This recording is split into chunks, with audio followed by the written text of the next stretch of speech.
Je me souviens de Jérusalem. Je me souviens d'une très vieille histoire que je vais vous raconter.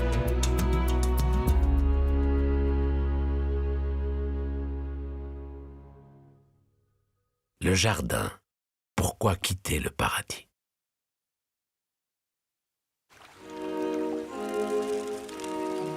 La terre était un jardin comme les jardins de Babylone, où poussaient des arbres appétissants avec des fruits délicieux. Dans ce grand jardin vivaient Adam, l'homme, et Ève, la femme. Ils vivaient avec les loups et les agneaux. Ils vivaient parmi les lions et les gazelles. Ils vivaient avec les oiseaux et les toutes petites bêtes. Pour se nourrir, il suffisait de cueillir des herbes et des fleurs, de ramasser des fruits qui tombaient des arbres. En ce temps-là, on ne connaissait pas la mort ni la maladie. On n'avait jamais peur. On n'avait jamais honte. C'était le paradis.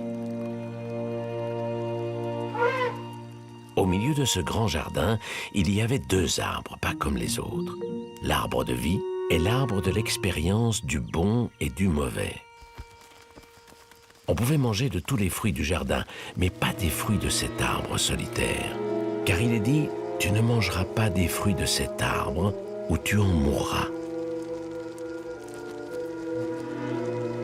C'était l'arbre du désir et de l'aventure, l'arbre de toutes les énigmes.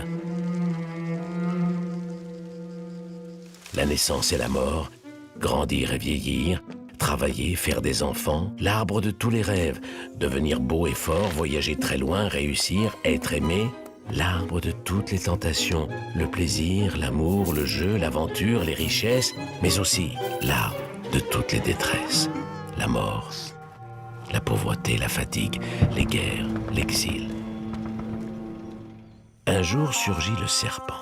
Il est fin, il est tout nu et s'amuse à leur poser des questions. Si tu manges, tu deviendras quelqu'un d'autre, dit le serpent. Tu ne mourras pas, mais tu verras tout autrement.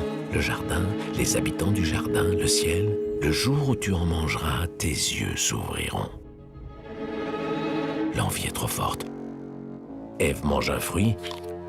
Adam aussi en voudrait bien. Elle lui donne la moitié.